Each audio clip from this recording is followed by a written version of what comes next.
Hello, welcome back to the channel. I'm Xavier Smith, and today we're going to do a quick but deep dive into evolution. Let's start. The Hardy-Weinberg principle says that, well, if allelic frequencies remain constant in a population, then the population is in a genetic equilibrium. So here in generation 1, there's 2 red people to 1 green person. So this is a 2-to-1 ratio. This would mean that in generation 2, if the population doubles, then that ratio should stay the same because there are no changes coming on. Equilibrium means the same. So this is 4 red to 2 green, but that is also 2 to 1 because 4 to 2 simplifies it 2 to 1.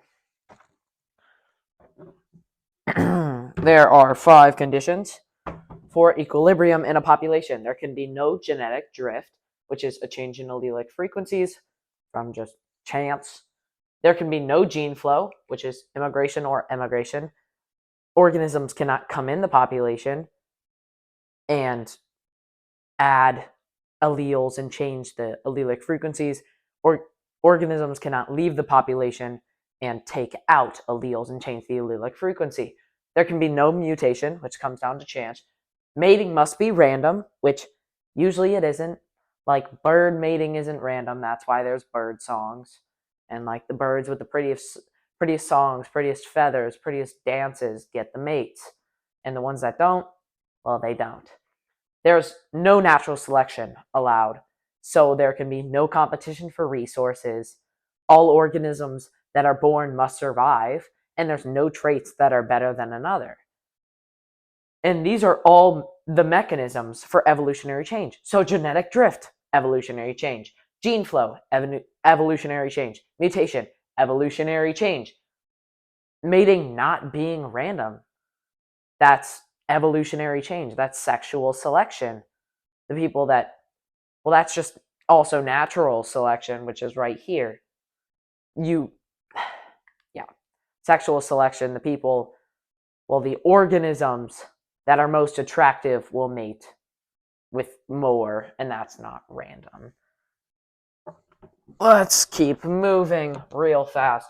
A numeric representation of the Hardy-Weinberg principle is p squared plus 2pq plus q squared equals 1. If you want a further dive into this, please watch my video on the Hardy-Weinberg principle because I'm not going to explain it all here.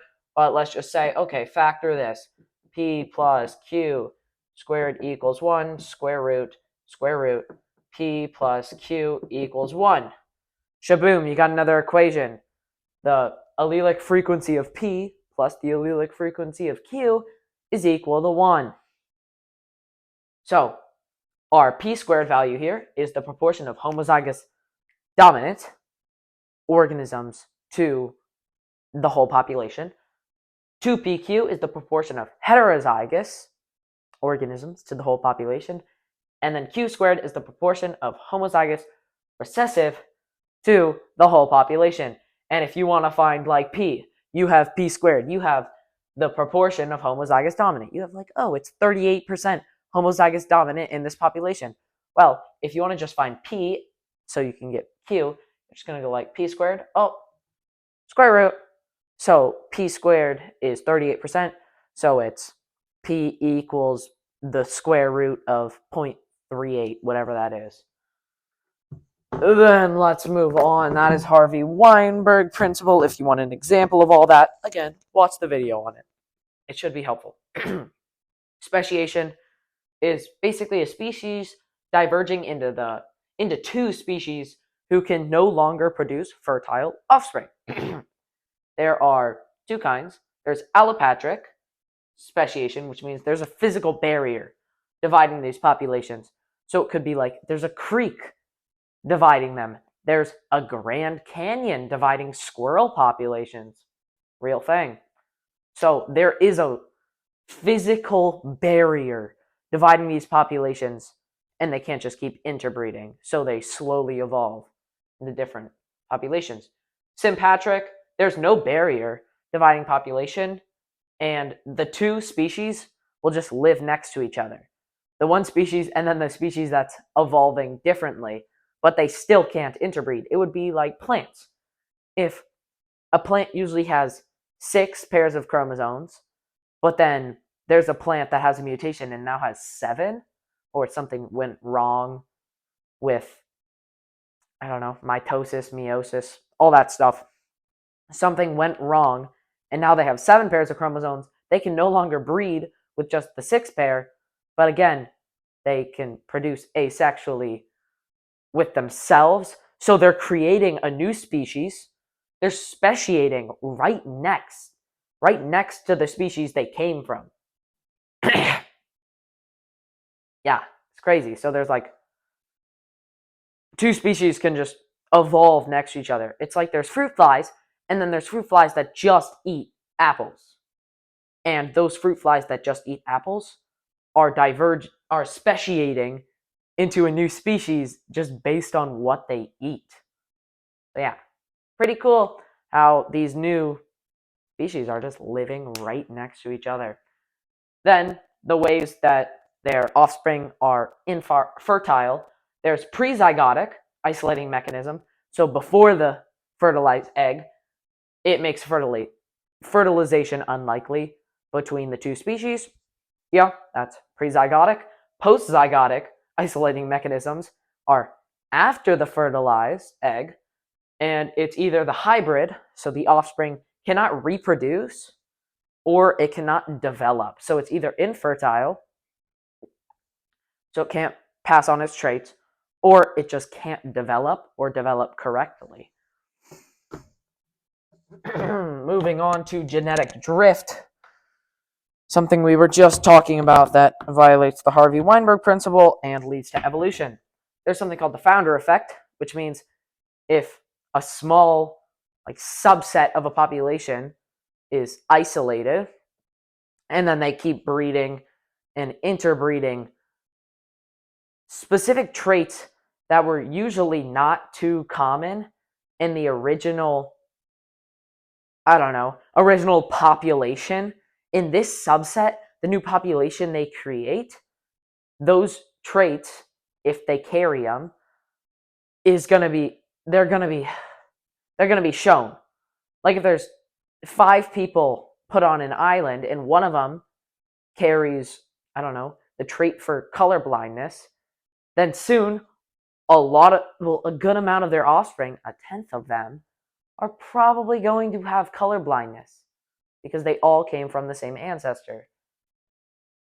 The bottleneck effect is when there's a population and then it just dies off, and then there's a really small amount of that population left, and then it grows again. So this big growth at the end is going to have very similar to genetics to the few that were surviving in the population right at this small of the bottleneck. Then they produce, but they're just inbreeding, and all their genes are just being replicated over and over again. So harmful genes like, blindness, if someone just has blindness, one allele, that allele can keep getting passed on, and since they're inbreeding, that allele just keeps combining, and then people are just blind because they all came from the same ancestors. Now there's types of natural selection. So this little dotted line is just our base population.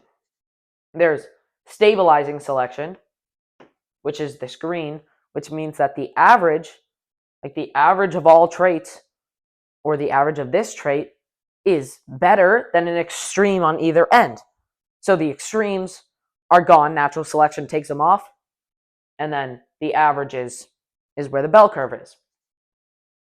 It's just more averages than down here at a normal population. Little water break.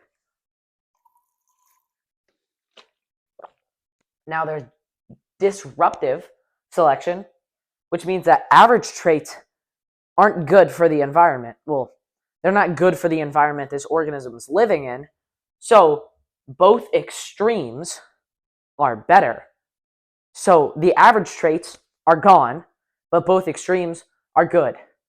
It's like there's snakes. If a type of snake lives in grasslands and rocks, it would either be gray or it would be greenish. If it was like a brown, it wouldn't really survive either and it would die quicker. So you don't want an average there, you want one of these. So that's disruptive. Then there's directional selection, which means instead of an average, the bell curve kind of shifts over to an extreme, which would be like the white peppered and the black peppered moths.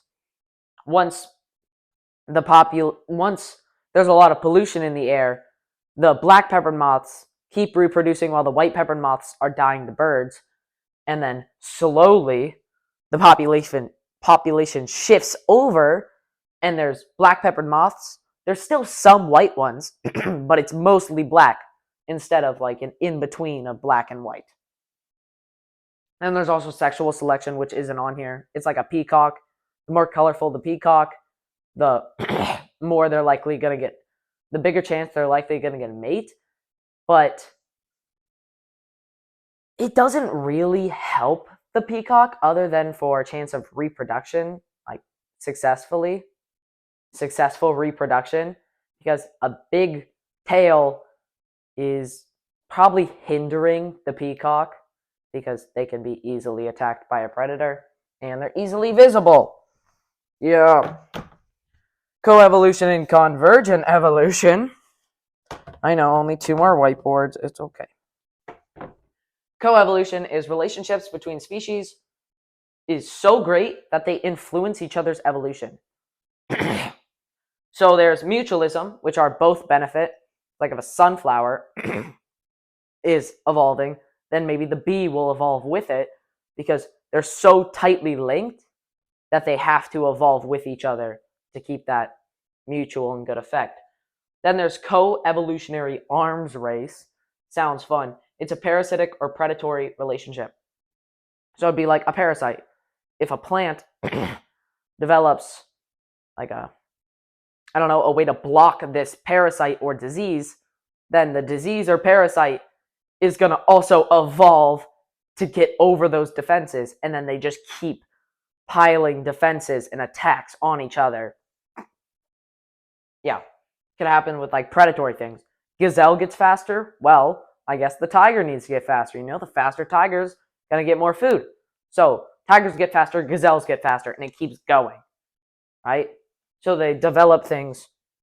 Oh, I didn't even do convergent yet. Convergent evolution is different species evolve similar traits in different parts of the world because of similar environments.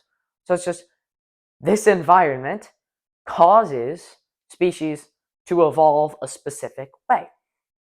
So species are going to evolve similarly when they're in similar environments because those traits, no matter where they are, if the environment is the same, it's probably going to help. And it'll be taken over by natural selection. As they say, natural selection, take the wheel. Yeah, they definitely say that. Don't question my sources. Water break.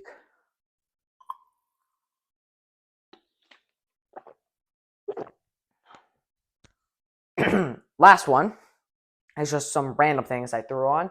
Adaptive radiation is where one species can give rise to many different species in response to a new habitat or ecological opportunity. So it's like, I don't know the name of the fish, but it was like a bass, and it's thrown in this pond, and now there's 300 different kinds of bass there. And what's different about every single one is that they all eat a different thing. Some eat algae, some eat insects, but they all have a double jaw, which that double jaw helped them to eat many different food sources. Just like those fruit flies that were eating apples and then they're speciating, some of those fish were just eating algae and they speciated for algae. Some were eating insects and they speciated for insects. And it keeps going until like 300. And there's one ancestor, and then quickly the population just splits off and speciates. Yeah. Just due to usually different food sources. Then there's patterns of evolution. There's gradualism, which would mean there's like common ancestor, And then slowly you work your way like, oh, these are new little evolutionary, I don't know, things. You develop a little more, and then at the end you get like, oh, wow, here's your final product.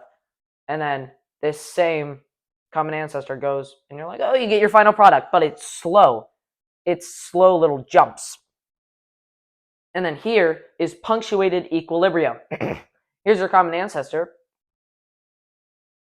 It's like, oh, it's slow, it's slow, it's slow. Oh, shaboom. Right? And it's like, oh, you're developing. Ha! So it's slow, and then suddenly you just you evolve into a new species. And then it's a period of slow evolve. So that's what this is. It's just fast evolve, oh, slow. Give it time, fast evolve. So it's like here, we have a little bit of time, and then just fast evolve. So I hope that was helpful. That was kind of a brain dump, but I hope it gave you a deep dive into evolution. It's a little complex. Thank you for watching. Please subscribe and send this to anyone if they need help. And comment if you have any more questions. Thank you for watching.